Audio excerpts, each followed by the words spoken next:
Welcome les amis, on se retrouve pour ma toute nouvelle chronique, les inconnus du ring. Donc dans cette chronique, je vous présenterai des catcheurs du circuit indépendant.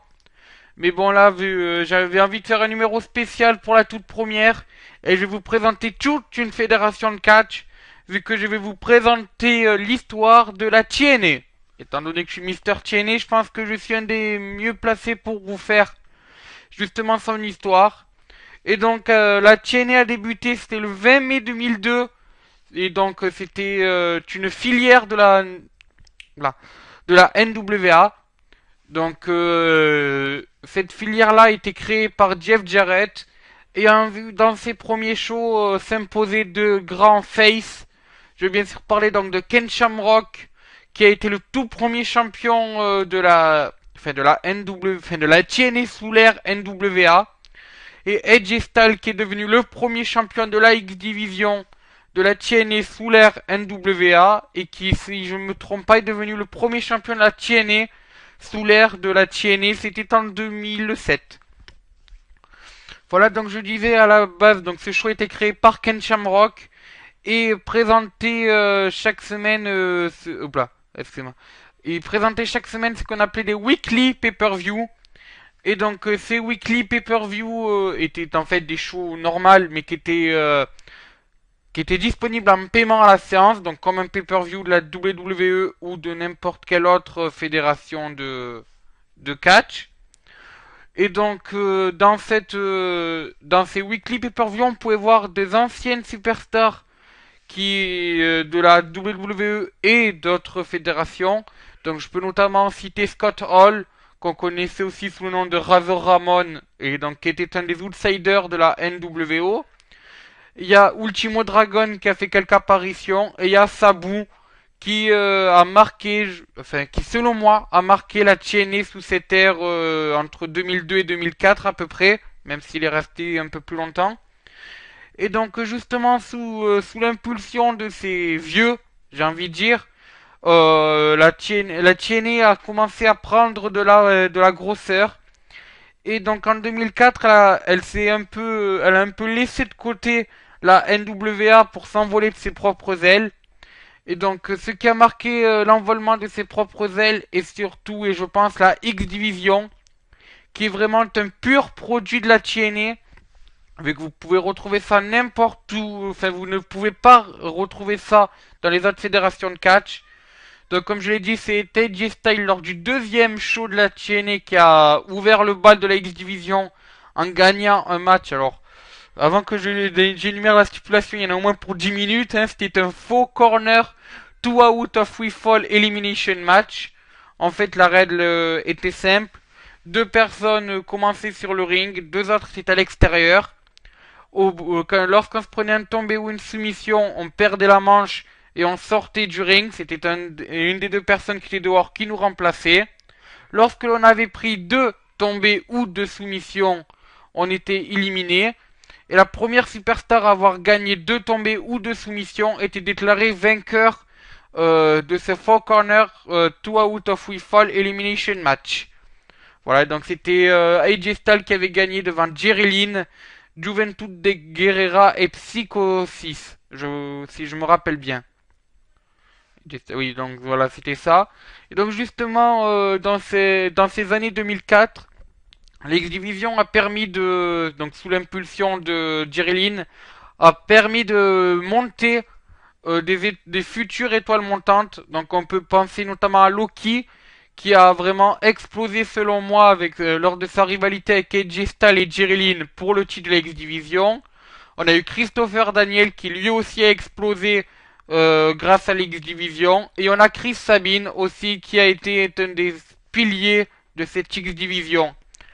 Et donc justement sous l'impulsion des vieux que j'ai cités avant, sous l'impulsion de ces jeunes, ces stars montantes de la X-Division.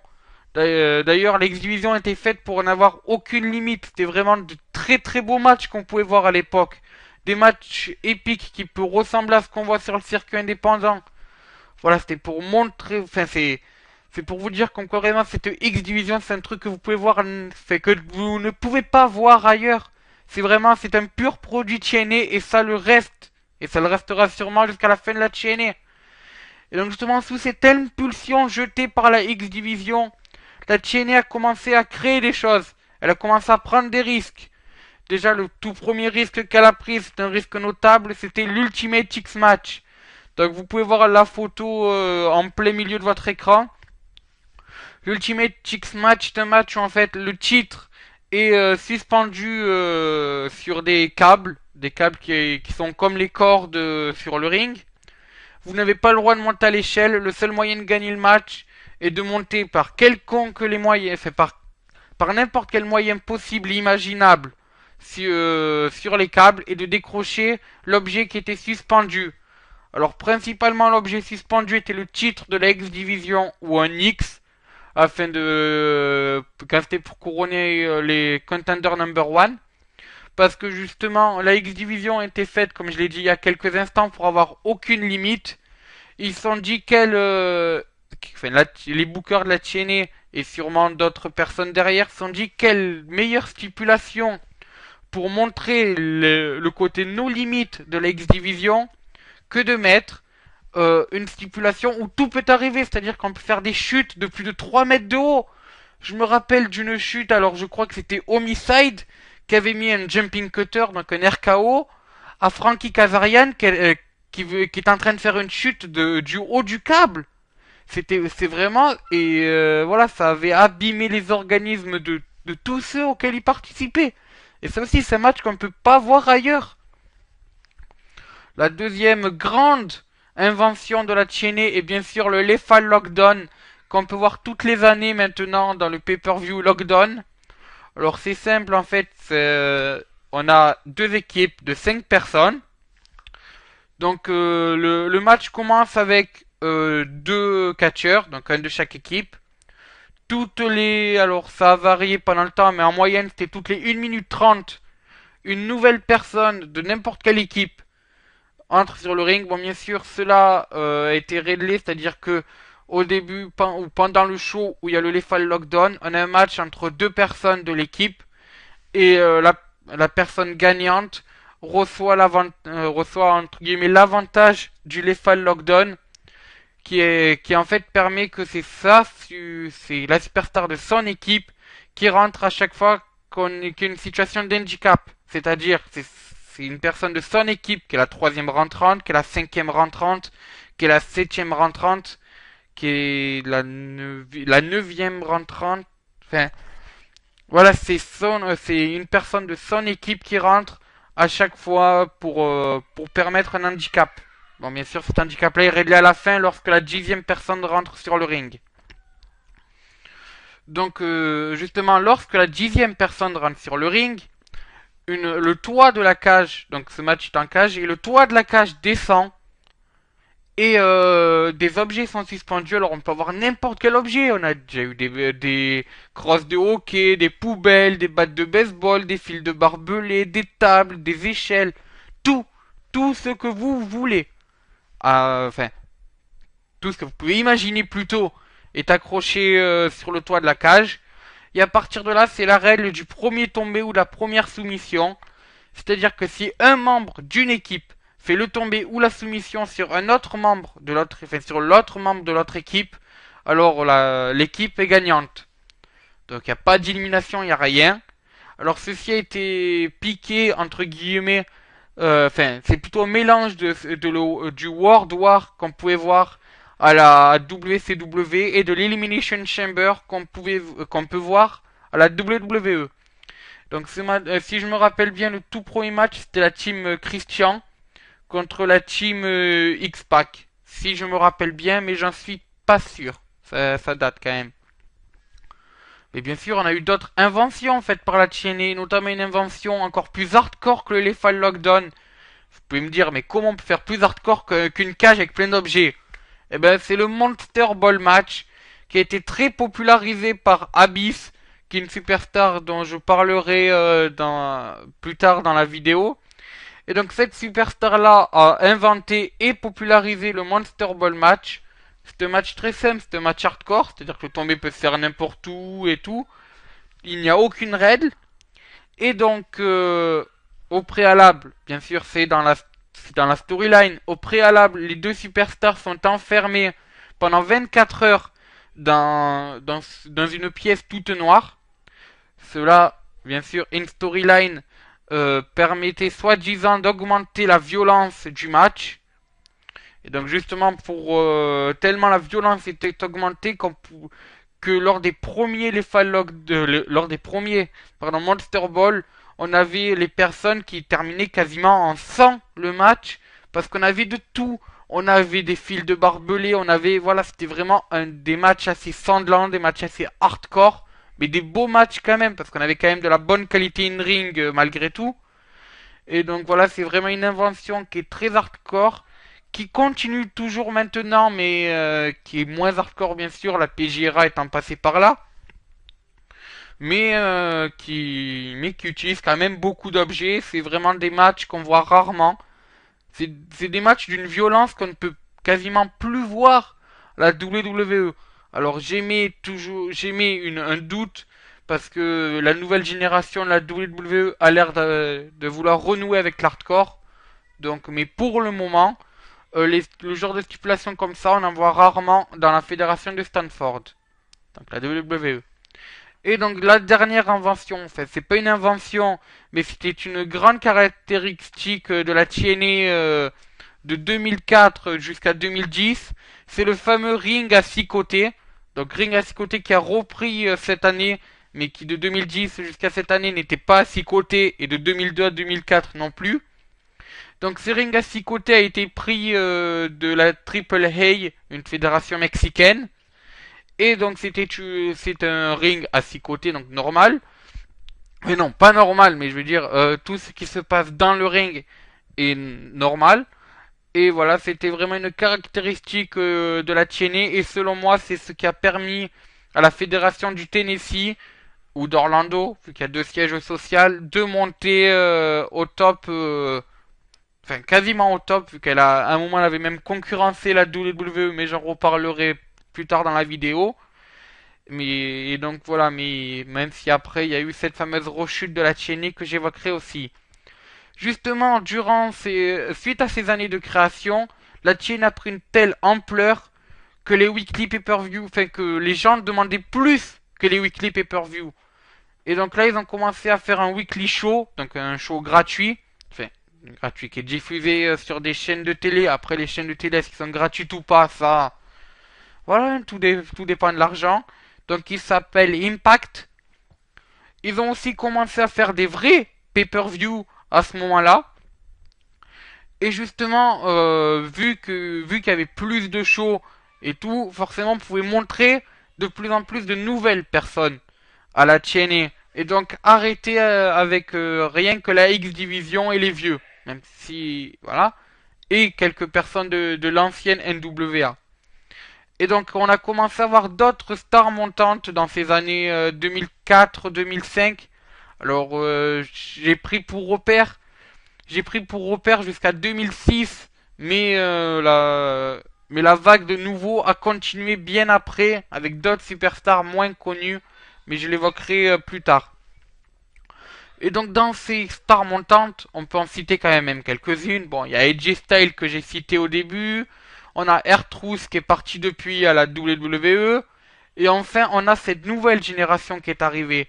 Cette nouvelle génération qui maintenant est au top de la TNA, que maintenant vous pouvez voir sur vos écrans si vous me regardez en train de commenter Impact Wrestling sur Wrestling Football, ou si vous regardez Célian Varini et Grégory Béas, je crois, sur ma chaîne sport, ou si vous écoutez Taz sur des sites pas très légaux, ou sur une version anglaise légale. Bref, vous regardez, si vous regardez la TNA de n'importe quelle manière possible et imaginable, vous pouvez voir cette génération-là au top maintenant. Bon, certains sont peut-être partis depuis. Donc dans cette fameuse génération, on peut évoquer les noms de Bobby Roode, mais on en reparlera. Justement, en parlant de Bobby Roode, parlons de celui qui a marqué la carrière de Bobby Roode en devenant en 2008 son partenaire par équipe. Je vais bien sûr parler de James Storm. James Storm en fait partie de cette génération montante. Il y était au début de la TNA vu qu'il faisait partie des American Most Wanted. Et en 2004, il a commencé à exploser, il a commencé à se mettre petit à petit dans de grandes rivalités. On peut noter quand même la rivalité entre la Triple X et l'American Most Wanted, pareil avec V Naturals. C'était vraiment, voilà, on a commencé à voir James Storm comme l'icône tag team de la TNA. Et d'ailleurs, ça a continué à l'être. On peut citer bien sûr Frankie Kazarian, qui était dans le premier Ultimate X match et qui a marqué la X-Division quelle que soit l'époque. Alors oui, maintenant Frankie Kazarian n'est plus à la TNA, il est parti à la ROH, tout comme Christopher Daniel que j'ai cité auparavant sûrement dans les championnats X-Division. Mais voilà, Frankie Kazarian a quand même marqué son empreinte dans la TNA. On a bien sûr Samoa Joe qui est notre actuel championnat X-Division et qui a été champion poids lourd en 2007. Et lui, pareil, il a explosé dans cette génération-là. Certains qui peut-être regardaient la TNA à cette époque se souviennent sûrement de sa longue série de victoires qui je crois, s'était arrêté avec Kurt Angle. Ce qui est quand même, je crois qu'il a été tenu plus d'un an et demi sans être battu. Et il n'y a que Jay Briscoe à la ROH qui a fait mieux, vu que Jay Briscoe lui est resté 2 ans sans prendre un tombé. On a bien sûr Abyss dans cette génération. Bon, Abyss, lui, a peut-être moins explosé que les autres, selon moi, mais a quand même bien explosé. Et vu que c'est quand même l'inventeur de tous ces matchs hardcore, tous ces matchs sanglants que vous pouvez voir à la TNA. Il a quand même eu des moments à la TNA que je pense beaucoup s'en rappellent. On peut se rappeler de sa rivalité en 2004 avec Sabu et Jeff Hardy. Jeff Hardy qui était dans cette fédération-là en 2004. On peut se rappeler bien sûr de quand il est passé à travers une table suite à un powerbomb de Bully Ray. On peut se rappeler de ses punaises. On peut se rappeler de ses tables en verre. On peut se rappeler de ses barbelés. Notamment des deux matchs où des deux Barbed Warrior match. Enfin, Barbed Wire Massacre match qu'il avait fait contre Sabu et Jesus Messias. Voilà, donc pour moi, Abyss a vraiment marqué aussi la TNA. Et donc justement, ces quatre personnes-là, bon, vous avez sûrement pu le remarquer dans mes explications, on sont quand même passés dans cette génération X-Division quand même avant. Et ça a amplifié quand même le phénomène de nos limites de la X-Division, étant donné qu'Abyss et Samoa Joe n'ont pas le poids de... Ils sont quand même pesés à, je crois, plus de 130 kilos eux deux. Donc c'est pas un poids qu'un cruiserweight ou qu'une personne high flying a normalement. Mais justement, ils étaient capables de faire des gestes qu'AJ Styles pouvait faire. Et cela vraiment a permis de renforcer le côté no limit de la X-Division. Et c'est ce qui a fait exploser. Donc cette génération-là que je viens de vous citer, et ceux qui ont gagné le titre de la X-Division au tout début, ça a permis vraiment d'exploser ce grand groupe. Et maintenant, ce groupe-là, vous pouvez les noms, ils sont connus dans la TNA. Bon, peut-être pas forcément par ceux qui ne regardent pas la TNA, même si je pense que vous en connaissez quand même certains d'entre eux. Mais par les puristes de la TNA, et même ceux qui ont découvert la TNA il n'y a pas si longtemps que ça, eux aussi, ils connaissent des noms de cette génération-là parce que ça a marqué la TNA. Mais il n'y a pas que ça d'ailleurs qui a marqué la TNA. Il y a aussi autre chose, c'est les relations avec le circuit indépendant. C'est-à-dire que la TNA, justement, dans ces années, après les années 2004, la TNA se portait quand même très très bien et commençait à monter au top. Il avait compris que pour monter encore plus haut au top, fallait du renfort. Et pour avoir du renfort, fallait piocher dans le circuit indépendant. Circuit indépendant, c'est d'ailleurs ce que fait Triple H maintenant à la WWE, vu qu'il prend les gens du circuit indépendant pour les amener à NXT. Mais ça c'est une autre histoire. Eux, la TNA par contre sont restés tout le temps en relation avec le circuit indépendant. Et cela permettait, surtout dans les années 2006-2007, de voir des superstars comme Austin Harris. Bon, Austin Harris a commencé légèrement avant quand même à la TNA, mais combattait toujours à la ROH. On a vu CM Punk, juste avant qu'il parte à la WWE. On a vu Homicide. On a vu les British Invasion, donc Brutus Magnus et non pas Petty Williams. Et un autre que je me rappelle plus son nom. Tiger Mask 4, on a vu plein de catcheurs japonais et mexicains combattre dans ce qu'ils appelaient The World Cup Edition, c'est-à-dire un show où en fait tu avais quatre équipes, quatre clans, un de la TNA, un qui disait international, t'avais japonais, t'avais mexicain, et ces quatre clans-là s'affrontaient sur un show. Et à la fin de ce show-là, il y avait un Ultimate X match pour déterminer qui était le champion, enfin quel clan était le champion World Cup. Donc pareil, dans des shows comme ça, on pouvait voir des gens du circuit indépendant. Donc justement, les gens que vous avez cités, Homicide, Dustin Harris, British Invasion, Tiger Mask 4, vous pouvez les voir en photo là. Mais bien sûr, il y en a d'autres qui sont passés par le circuit indépendant pour après arriver à la TNA. Donc moi, les noms qui me viennent à l'esprit, c'est des noms récents quand même. Mais on a bon, Samoa Joe, AJ Styles qui était la génération d'avant selon moi. On a ceux qui sont maintenant, c'est-à-dire alors attends, qui a marqué le circuit? Ben bien sûr, les Wolves, AJ Edwards, Davey Richard. On a eu je crois que Sanada, oui, Sanada est passé dans le circuit indépendant, mais ça j'y reviendrai plus tard aussi. Taigué Uno, dont j'y reviendrai aussi plus tard. Voilà, tout ce monde-là a apporté l'avantage du circuit indépendant. La Team 3D aussi avait fait un court instant au circuit indépendant en venant à l'AROH. Bon, j'y reviendrai aussi plus tard.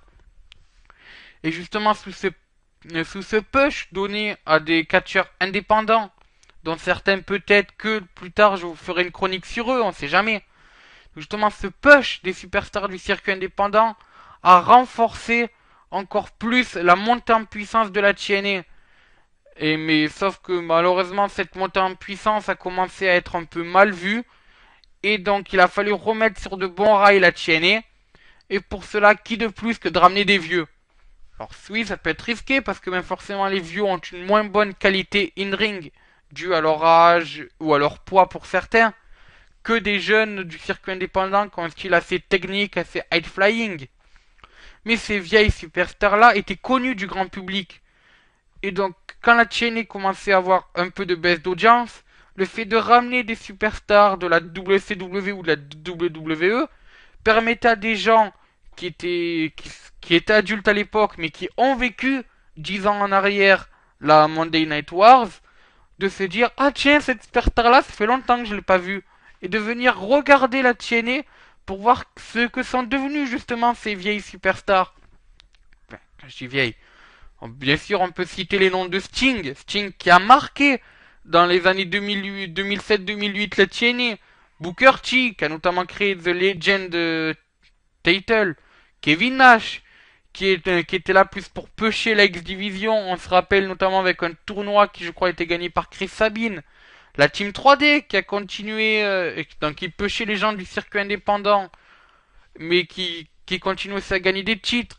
Notamment, je me rappelle d'un match en 2010, bon déjà d'une rivalité en 2008 avec les Motor Steam Machine Gun, et un match en 2010 où justement le match était juste fait pour que voilà la Motor Steam Machine Gun, Chris Sabin et Alex Shelley gagnent un titre par équipe, mais vu qu'on pensait que c'était le futur de la TNA, fallait qu'ils gagnent dans un match énorme. Et donc dans un match énorme, ils ont pensé à un truc, ils ont pensé à la Team 3D. Et justement, la Team 3D a très bien suggéré ce match-là en 2010 comment dire ça, en laissant pêcher, enfin en laissant se pêcher Alex Shelley et Chris Sabin, c'est-à-dire les laisser dominer le match, les laisser faire des belles prises et tout en faisant des belles prises, en poussant leur catch quasiment au maximum pour que l'équipe d'à côté continue à pousser leur catch au maximum. Et c'était franchement, je pense pour moi, un des plus beaux matchs par équipe que la TNA n'ait jamais connu.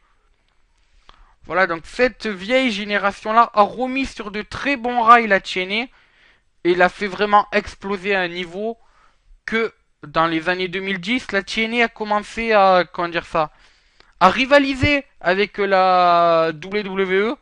Bon, malheureusement après ils ont dû changer de créneau horaire parce que ça allait recommencer une Monday Night Wars et ni Dixie Carter ni Vince McMahon ne voulaient voir ça. Et justement, pourquoi ça a créé une presque Monday Night Wars? Parce que la WWE, à l'opposé, ils commençaient à lâcher un peu prise. Ils commençaient surtout à lâcher des catcheurs. Donc Jeff Hardy, Hulk Hogan, Ric Flair qui commencent à moins faire d'apparitions. Mister Anderson aussi. Et d'autres bien sûr. À côté, on avait toujours ce reste de ECW qui avait envie de catch. Et on avait la jeune génération de la TNA qui commençait à être pêchée. Donc, le manque, enfin, comment dire ça, les départs d'ex-WWE, l'envie de catcher de la ECW et la jeune génération, donc les AJ Styles, les Kazarian, les Bobby Roode, les Rick Young, les Samoa Joe, tous ceux que j'ai cités auparavant même. Ces gens-là ont vraiment permis de créer un bloc. D'ailleurs, il n'y avait pas qu'un bloc, il y avait 3 blocs. En 2010, c'est ces 3 blocs-là qui, pour moi, ont porté la TNA. Et quasiment jusqu'en 2012 et l'arrivée des SN8, c'est ces personnes-là, c'est ces noms dont je vais en citer certains, qui ont permis à la TNA de survivre et même de concurrencer la WWE. Donc déjà dans ces 3 blocs, on a l'Immortal.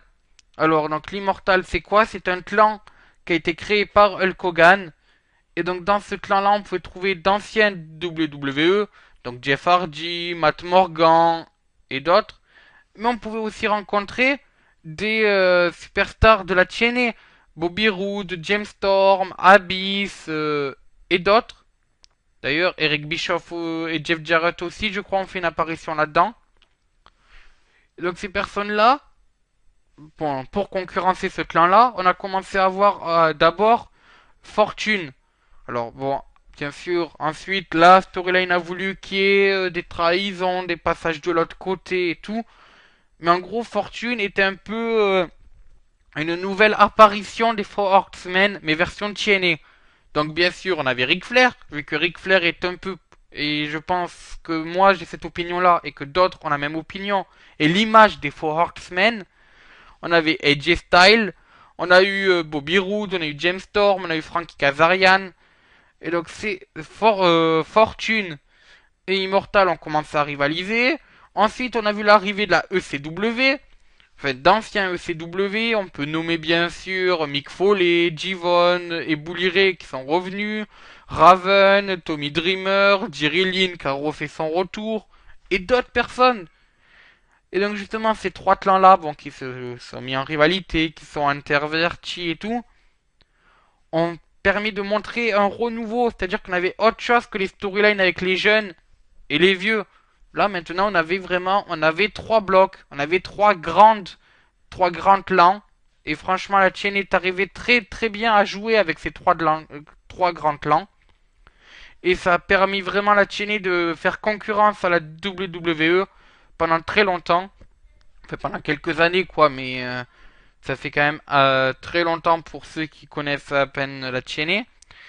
Et justement, à cette période-là, on a vu le retour de Hogan et tout. Et ces vieux, entre guillemets, n'avaient jamais connu le ring à 6 côtés. Et donc, vu qu'on leur donnait de plus en plus d'autorité, d'ailleurs, l'exemple indique que Hulk Hogan était devenu général manager, plus, plus tard plutôt. Et donc, justement, ils ont ramené le ring à 4 côtés. Donc, ça, c'était en 2010. Et donc le retour du ring à 4 côtés a permis de revoir de voir un catch proche du catch de la WWE une époque. Et donc ça a justement augmenté ce côté de concurrence. Mais malgré, d'ailleurs, justement, excusez-moi, ce côté de concurrence a permis à la TNA de pouvoir développer autre chose que ce qu'il faisait auparavant. Quand je veux dire autre chose, je veux bien sûr dire des tournées. L'exemple en est de la tournée européenne qu'il y a eu cette année.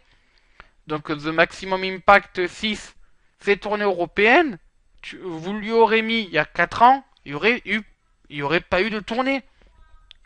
Mais c'est que vu que la TNA se sentait proche de la WWE, fallait bien sûr pour la concurrencer qu'il se rapproche de cette dernière.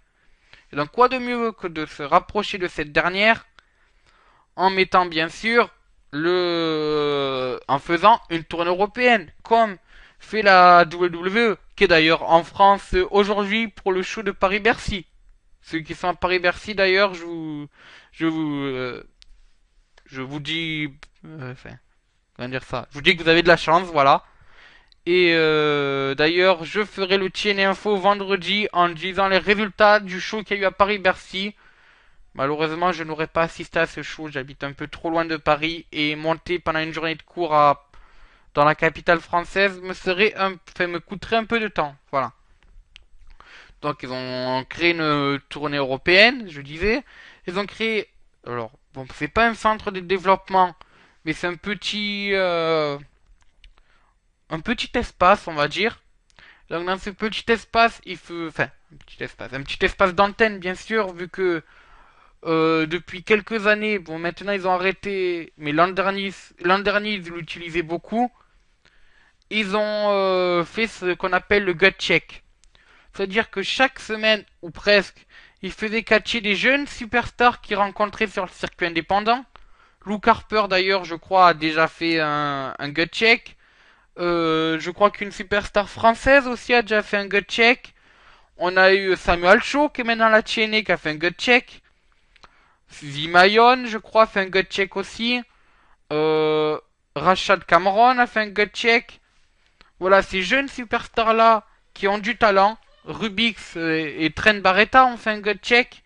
Ces superstars là qui ont du talent et qui ont fait un gut check, en fait, étaient évalués sur un match. Donc ils faisaient un match et un jury jugeait si oui ou non les personnes de ce match-là étaient intéressants. Donc c'est un peu comme les tryouts qu'on voit maintenant à la WWE. Sauf que eux, ils faisaient ça dans un show télévisé. Ils faisaient ça à Impact. Ça permettait aux spectateurs de découvrir justement ce qui peut-être plus tard était la nouvelle génération de la TNA. Bon, bien sûr, ça met du temps à se mettre en place et ça a été arrêté très vite parce que malheureusement, ils n'avaient pas assez de superstars à développer, même s'ils ont quand même développé Samuel Shaw, Taigwe Uno, Zima Ion et Sanada quand même, qui sont sortis du gut check. Ensuite, on a eu Explosion. Enfin, Explosion existait déjà avant, mais a été plus médiatisé à partir des années 2010. Et là, à ce moment-là, ça a permis de pouvoir faire des matchs où on voyait des superstars qu'on voyait peu à l'antenne, à l'instar d'un superstar ou d'un main event à la WWE. Et donc ça continuait ce côté de concurrence à la fédération de Stanford. À la fédération de Stanford. Et le fait comme ça d'augmenter ce côté de concurrence, ça attire encore plus. Parce que, imaginez, vous êtes vous regardez la WWE, et vous entendez quelqu'un à côté dire oh c'est mieux la TNA, vous allez quand même jeter un coup d'œil à la TNA, donc ça attire de l'audimat, ça continue, ça continue, ça continue. Et donc la TNA a commencé comme ça à être de plus en plus médiatisée. Bon malheureusement ça s'est assez mal terminé pour la TNA, vu que cette dernière a eu quelques soucis financiers justement durant cette entre guillemets rivalité. Et depuis l'an dernier, les pay-per-view, enfin, il n'y a plus de pay-per-view. Enfin, du moins, s'il y en a encore, il n'y en a que 4. Donc les 4 pay-per-view qui restent, c'est Lockdown qui est en avril. Il y a Sacrifice qui arrive au mois de mai. Il y a donc Lockdown, Sacrifice, il y a Slammiversary pendant l'été. Et il y a Bound for Glory au mois d'octobre. Ça, c'est les 4 pay-per-view qui restent à la TNA. Les autres mois, à la place des pay-per-view qu'il y avait avant, il y a des shows spéciales. C'est-à-dire que Impact, en fait, donc Impact qui est le show de la TNA, prend un côté spécial. Exemple, là récemment, on a eu le Impact spécial Hardcore Justice, le Impact spécial Destination X, le Impact spécial No Surrender, qui sont donc d'anciens pay-per-view. Et le fait d'être... et donc, ça, c'est juste des choses spéciales, mais c'est rien de plus qu'un weekly normal.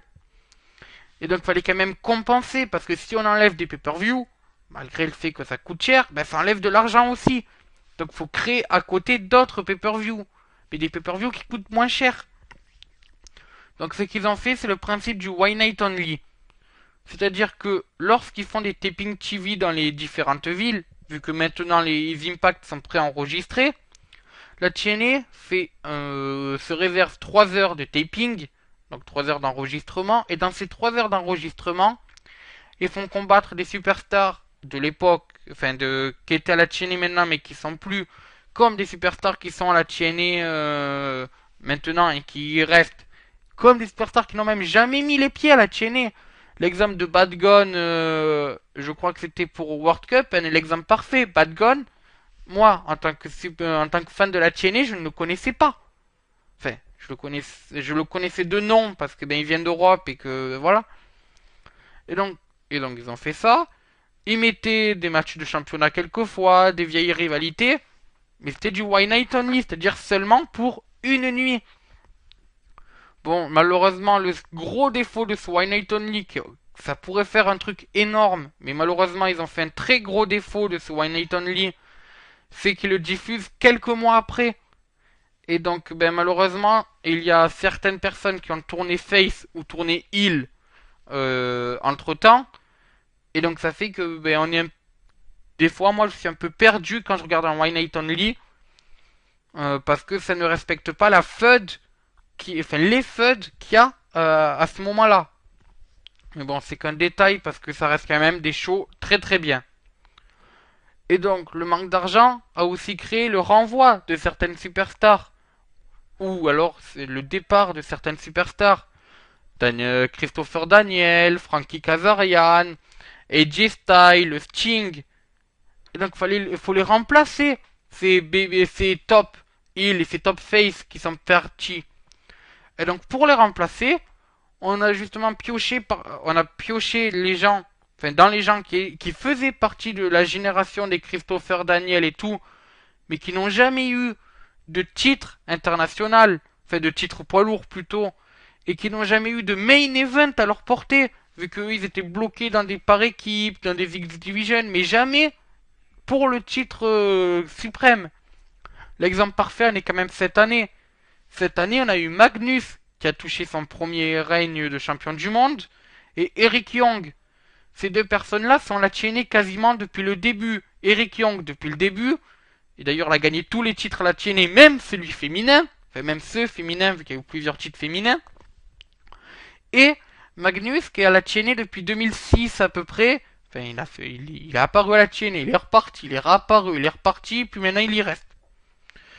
Et donc justement ces personnes-là, donc c'est Magnus, c'est Eric Young, permettent de redonner un élan, mais tout en conservant les bases de la TNA. C'est-à-dire qu'on met pas des tout nouveaux comme ça champions, non, on met des gens qui savent le roulement de la TNA, qui savent comment ça va se passer, comment et tout. Et donc ça permet de faire un peu plus de recettes. Bon, pas le fait de nouveaux champions, mais surtout les Why Night Only font faire un peu plus de recettes. L'arrivée des Eric, enfin, le push des Eric Young et des Magnus permettent de faire un peu oublier les départs des AJ Styles, des Christopher Daniel et tout. Et ça permet d'essayer au jour d'aujourd'hui. Oui, je sais, certains me diront que c'est pas français au jour d'aujourd'hui, et vous avez raison, j'en m'en excuse. Donc là, au moment où je vous parle, ça permet d'essayer de remettre la TNA sur de bons rails. Parce qu'il faut dire ce qu'il y a avec les problèmes financiers, la TNA, elle est à la limite de fermer cette année, elle est à la limite de fermer ses portes. Mais l'arrivée, c'est le push. Mais donc l'arrivée en main event de ces superstars là, ça la remet vraiment en place. D'ailleurs, ils ont maintenant à la TNA, vous pouvez voir des superstars qui ont fait le gut check, des superstars du circuit indépendant. Donc je pense à Sai Sanada, qui a quand même été champion de la X Division en milieu d'année. Taigué Uno, Kenny King, qui fait partie de la bande Arishu. On a Gunner, qui avait fait le gut check. Et donc, à contrario, on a aussi des anciennes WWE qui sont plus utilisées et qui eux ont envie de combat. MVP par exemple, qui était parti sur le circuit indépendant. Bobby Lashley, qui lui était parti faire de l'UFC. Mister Anderson, qui était plus utilisé à la WWE comme étant jugé trop dangereux. Kurt Angle, qui était plus utilisé à la WWE non plus. Bon, même si Kurt Angle est arrivé plus tôt quand même à la TNA. Et ce contraste entre les anciennes WWE qui ont tous débarqué entre 2010 et cette année. Sauf Kurt Angle qui est arrivé quelques années plus tôt. Des nouvelles superstars qui est pour moi la nouvelle génération qui là est en train d'arriver. Et il y en a d'autres bien sûr. Il y a les Wolves. Il y a la nouvelle génération. Elle est en train de monter le niveau de la TNA vu que c'est le circuit indépendant la nouvelle génération. Ils piochent sur le circuit indépendant comme fait Triple H et NXT. Donc le contraste entre les vieux, la nouvelle génération et ceux qui sont présents depuis des années et qui squattent les main events permettent maintenant de voir une TNA complémentaire. C'est-à-dire qu'on peut voir des noms que l'on ne connaissait pas, donc pour la nouvelle génération. On peut voir des noms que l'on connaît. Et on peut voir des noms qui ont marqué la TNA, mais que peut-être fans de la WWE, fans de la ROH, fans de la New Japan ou fans de n'importe quelle autre fédération de catch, vous ne connaissez peut-être pas. Ou peut-être juste de nom. Et donc ça permet de toucher un large public. Et ça essaye de remettre la TNA sur les rangs depuis quelques années. Et donc d'ailleurs, ça l'a remis sur les rangs. Pas tant que ça non plus, parce que malheureusement, il y a eu d'autres soucis, notamment un que j'évoquerai en toute fin d'émission, donc c'est-à-dire là. Mais au moins, voilà, ça a permis de faire survivre la TNA, et qui, je pense, la TNA risque de survivre encore quelques années grâce à ça. D'ailleurs, si cette vidéo vous a donné envie de voir la TNA, et si vous dites, mais tiens, peut-être que la TNA, en fait, ça a l'air d'être pas si mal que ça. Ou alors peut-être que vous en foutez un peu, mais ça c'est pas grave. Hein. Et donc pour ceux qui auront envie de regarder la TNA bientôt, ou peut-être déjà dès cette semaine, hein, vous pouvez bien sûr le voir sur ma chaîne Sport, qui est une chaîne payante. Vous pouvez le voir sur des sites illégaux, mais c'est illégaux justement. Mais vous pouvez aussi le voir sur Wrestling Football, bien sûr. D'ailleurs, je demanderai à CEO s'il est possible de mettre le lien pour les shows de la TNA dans la description, afin que vous puissiez aller voir, mais c'est pas sûr que ce soit possible. Sinon dans ma vidéo que je mettrai dans la vidéo que je mettrai sur ma chaîne, je vous mettrai quand même le lien si vous avez envie d'aller jeter un coup d'œil. Et donc, si vous voulez aller voir la TNA maintenant, sachez que c'est différent de la WWE. Déjà, il y a eu le retour du ring à 6 côtés. Donc ça change. Déjà, c'est un point changeant de la WWE. Ensuite, on n'a pas de longues storylines, de longues feuds qui durent des mois. Enfin, on en a quelques-unes, mais on a surtout du one-shot. C'est-à-dire qu'en fait, par exemple, je donne un exemple, c'est la rivalité pour le titre de la X-Division. Il y a Loki et Samoa Joe qui ont été en rivalité.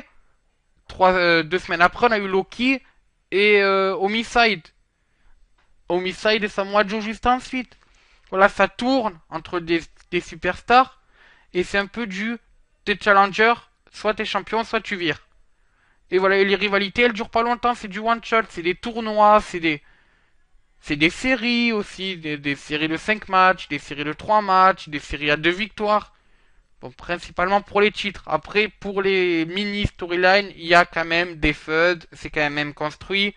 Même là, pour le titre suprême, c'est construit, mais il se peut que ça redevienne du one shot si Bobby Roode continue son règne. Donc déjà, c'est différent parce qu'il y a un style de ring que vous connaissez pas, et il y a le fait que c'est du one shot, chose que on ne voit quasiment pas à la WWE. 5 minutes. Et donc, vous pouvez voir, justement, si vous avez envie d'aller voir Wrestling, si vous avez envie d'aller voir Impact Wrestling, vous verrez en champion de la X-Division, Samoa Joe, en champion poids lourd, Bobby Roode, en rivalité avec ce que j'appelle la bande à Richou, Kenny King, MVP et Bobby Lashley. Vous verrez les Wolves. Alors là, les challengers des Wolves, pour l'instant, c'est les Hardys, donc Matt et Jeff. Mais il se peut que ça change si les Hardys ne prennent pas le titre. Et vous verrez Havok en champion des Knockouts avec comme challengers pour l'instant Gail Kim, mais il se peut aussi que ça change. Voilà, alors par contre, voilà, donc il y a aussi des principales feuds. Donc je l'ai dit, la feud entre Bobby Roode et la bande à Richou.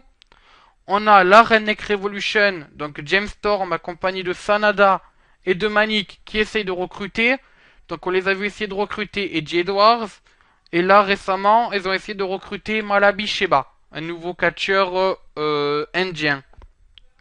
Donc il y a du recrutement qui est fait. Et une rivalité dite hardcore entre Bram et Magnus face à Divon et Tommy Dreamer. Ça aussi, pour l'instant, c'est une rivalité qui a l'air de tenir. Mais il se peut que dans quelques semaines, la rivalité s'arrête, vu que c'est du one shot. Voilà. Par contre, le seul souci, c'est qu'il y a malheureusement des petits soucis de diffusion avec Spike TV. Bon non, il n'y a pas des bugs en plein milieu de la vidéo, non, je vous rassure. C'est juste que voilà, à partir du 26 novembre, il n'y aura pas de, enfin, il y aura plus de TNA Impact, du moins de taping TV de TNA Impact jusqu'au mois de janvier. Et donc ça sera des best-of de la TNA qui seront passés. Et donc voilà. Par contre, il se peut même que Spike TV ne diffuse plus la TNA en 2015, mais à ce moment-là, ce sera une autre chaîne qui risque de reprendre la main. Donc voilà, j'espère vous avoir donné envie de regarder la TNA et je vous dis à ciao, bonsoir.